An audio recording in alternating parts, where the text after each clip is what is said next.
Lieutenant Commander Walton B. Pendleton, commanding officer USS England, because his first-hand leadership decisions, calm, under fire, and recorded wartime statements provide the strongest emotional anchor for the ship's unprecedented anti-submarine streak. You begin with a rule so absolute, so universally accepted across the Pacific, that no officer in the Imperial Japanese Navy ever questioned it. You do not fear a tiny American escort ship, not when you command submarines, not when your boats carry the Emperor's expectations, not when doctrine insists that underwater steel always triumphs over surface tin. For decades, every navy held the same assumption. A destroyer escort is prey, not predator. It screens convoys. It keeps formation. It stays cautious, rigid, predictable. And when a submarine chooses to hunt, the escort dies first. This wasn't arrogance. It was math. A Japanese Type B-1 submarine carried 6 torpedo tubes, each with a 20-inch weapon that could rip a cruiser in half. It could dive to 330 feet, stay hidden for hours, and strike unseen. A destroyer escort like yours, the USS England, carried men barely out of high school, a few racks of depth charges, and a single 3-inch gun. One vessel stalked from the depths, the other flailed on the surface, and everyone knew which one held the advantage. Japanese submarine captains joked about ships like yours. They called them Komori bats, blind and harmless, flapping in circles. A submarine officer who lost to a destroyer escort would become an embarrassment. A punchline whispered in wardrooms from Yokozuka to truck. Because the rule was simple: a submarine decides the battle.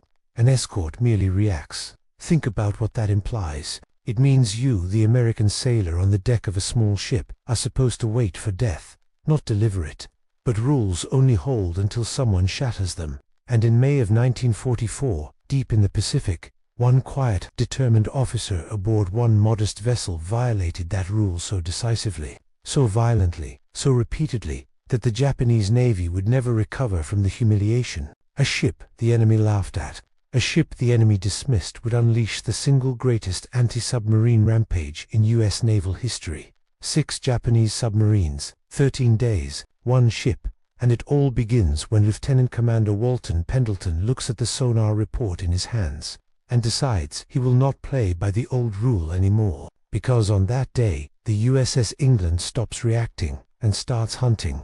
Before you ever stand on the deck of the USS England, before you ever hear the rising whine of sonar echoing through the hull, you are shaped by one man, Lieutenant Commander Walton Brian Pendleton, age 33, a calm-faced officer from Missouri, with a careful voice and a reputation for never raising it. Pendleton is not flashy, not dramatic, not the kind of commander who inspires myths just by entering a room. He is something much more dangerous. He listens, he studies, he absorbs every scrap of tactical data like a machine, then stores it behind a quiet expression that never reveals what he's thinking.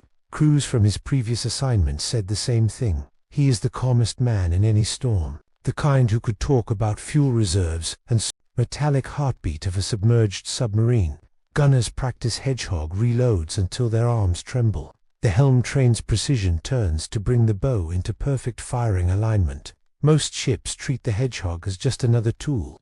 Pendleton treats it like an instrument, one that can play a deadly melody under the waves. But the real context begins with the enemy he is about to face. It is early 1944, and the Pacific is turning against Japan. Their supply lines stretch across thousands of miles of open ocean. Their island garrisons, New Guinea, the Solomons, Truk, the Marianas, are starving for fuel and ammunition.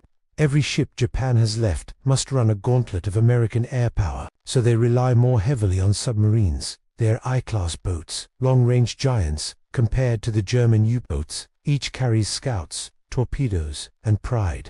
But they also carry desperation. Japan needs victories, any victories, to slow the American advance. And that is why a message arrives in late May, a message that changes everything. American codebreakers intercept a Japanese plan. 6 submarines ordered to form a barrier, a picket line, near the Solomon Islands. Their mission is to detect and slow the incoming American fleet, preparing to assault Saipan. If those submarines succeed, American carriers could walk into torpedo traps.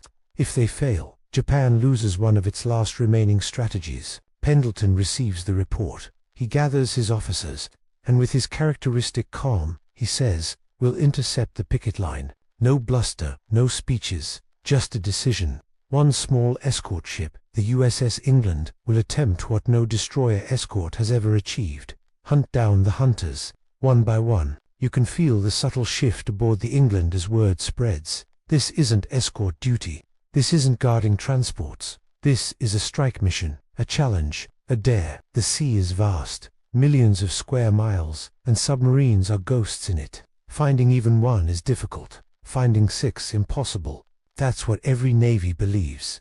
But Pendleton does not look at the ocean through the enemy's assumptions. He looks at it as a battlefield waiting to reveal its secrets. And as the England steams toward the picket line, the air grows hotter, the nights grow quieter, and every man aboard wonders the same thing.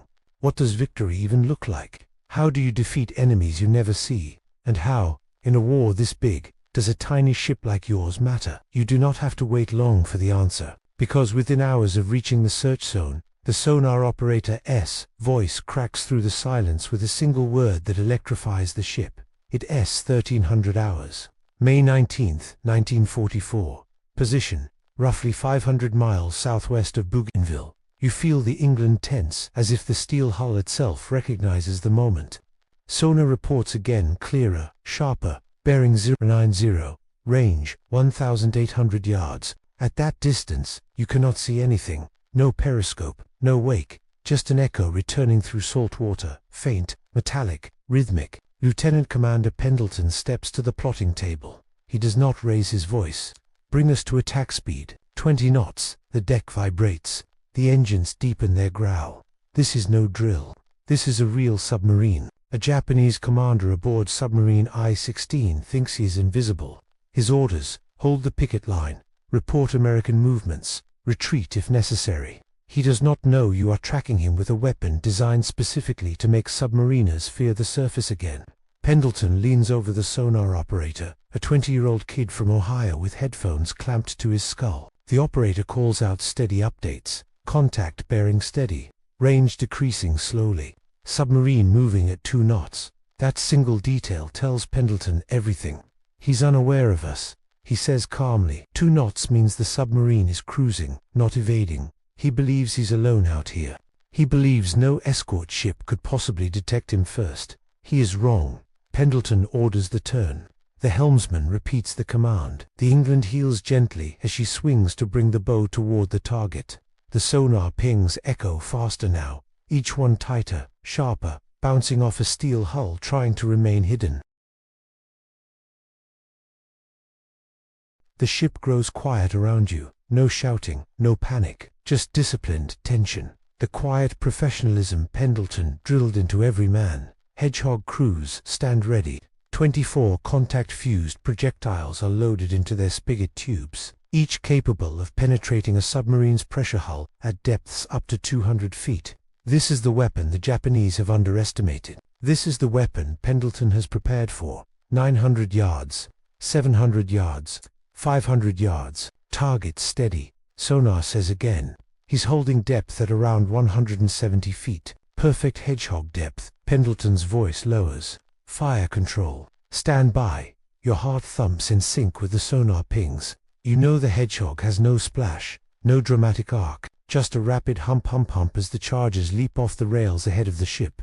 A petty officer whispers, "If we miss, he'll know we're here." Pendleton hears him. He replies without turning, "We won't miss." 350 yards. Every man holds his breath. 300. 270. Fire. The hedgehog launcher erupts a series of muffled punches as all 24 projectiles leap forward, arcing into the sea ahead of the bow. They descend silently into the depths, and then the waiting begins. 5 seconds. 10, 15, 20. Silence. You grip whatever is closest, railing, bulkhead, your own arms, because if these charges don't hit, the submarine will dive deep, maneuver hard, and return fire. 25 seconds. Then dash, boom, dash, boom, dash, boom, dash, boom. For rapid explosions crack through the hull like sledgehammers. Direct hits. Cheering erupts on deck, but dies instantly as Pendleton raises a hand. Hold position. Get me the plot. Sonar calls out. Subcontact lost. Air and debris rising. Sir, we broke him open. a plume of oil and splintered steel surfaces behind England. Moments later, patchy bubbles churn upward, the last breath of I-16 as her hull collapses under the Pacific. One submarine gone, one link in Japan's picket line destroyed. But Pendleton does not allow celebration. He stares at the spreading oil slick. "We keep moving," he says. "There are more out here." And the impossible streak begins. The oil from I-16 drifts behind England like a dark warning, a silent marker of what has just been done. Pendleton does not pause. The bridge is alive with quiet intensity. The sonar operator sweats into his headset. "Sir, another contact. Bearing 045, range 2,100 yards.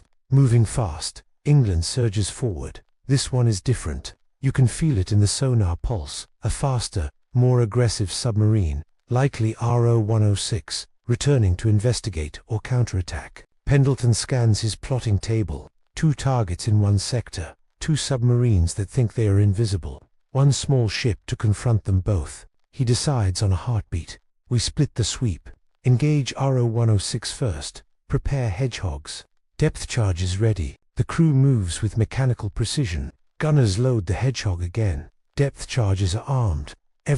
The Japanese Navy does not understand what is happening. Submarine communications are frantic. Reports of I-16 and RO-106 missing spread confusion through command. The next day, Pendleton receives another sonar contact, I-19. This one is close to 2,500 yards. The ship turns, engines growl, sonar pulses sharpen. Depth reports, 180 feet. The crew prepares for another strike, each man moving like a cog in a lethal machine. This is where failure almost occurs. The submarine dives steeply to 250 feet, attempting an evasive maneuver. The hedgehog misses. Pendleton orders full turn, engines at max. Depth charges are released, plummeting in controlled arcs toward predicted coordinates. For a long, terrifying minute, there is nothing but silence. The crew feels the weight of impossibility, that one ship, 6 submarines, and the vast Pacific against them. Then, a sudden roar from below. A column of water, debris, and twisted metal rockets to the surface. 1 to 19 is destroyed. 3 submarines in barely 3 days. Each one was destroyed before the crew had a chance to react. If you find this kind of untold military history as fascinating as we do, we'd be honored if you'd hit that subscribe button. We believe these stories of courage, precision, and genius deserve to be told. By subscribing, you help ensure they aren't forgotten. Pendleton does not rest. The sonar picks up 2 more contacts, I-177 and RO-104. The ship moves like a predator, closing in relentlessly, alternating hedgehog attacks and depth charge barrages. The submarine captains begin to panic. Their movements are erratic, desperate, predictable, exactly what Pendleton trained his crew to exploit. Each engagement becomes a rhythmic pulse. Sonar detection, approach, hedgehog fire, explosion, confirmation. 1 submarine after another, 5, then 6, succumbs to the England's unrelenting hunt in just 13 days. By the end of this period, Pendleton's ship has completely shattered the old assumptions. Tiny destroyer escorts are not defenseless. Submarines cannot move freely without detection.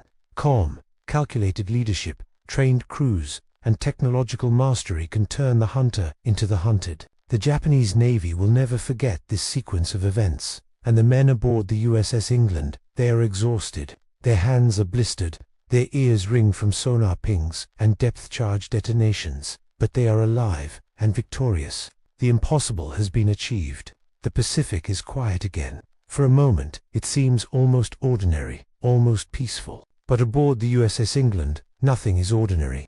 Every sailor feels the weight of what they have done. 3 submarines, gone in days. 3 more to finish the sequence. Pendleton studies the sonar chart. He traces the last known positions. The math is simple. Time is critical.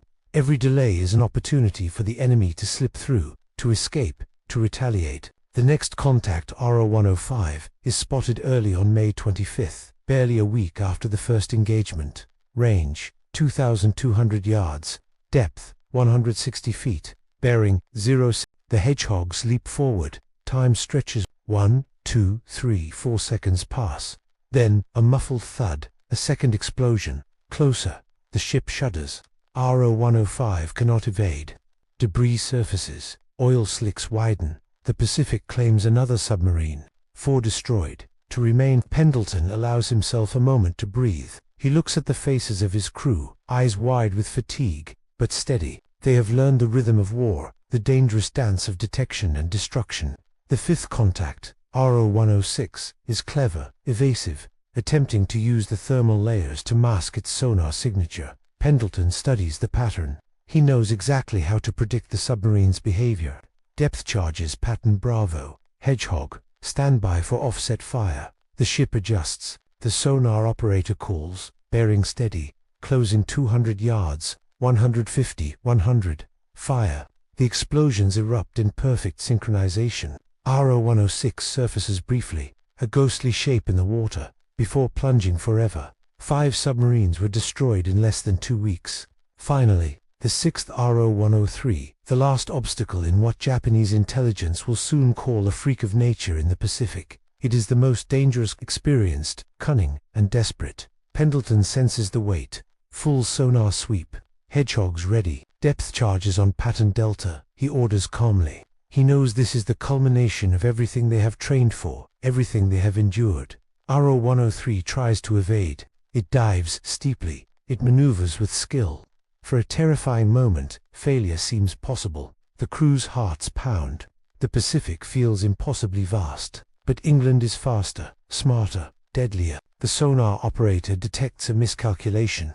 Pendleton seizes it. Adjust bearing 15 degrees.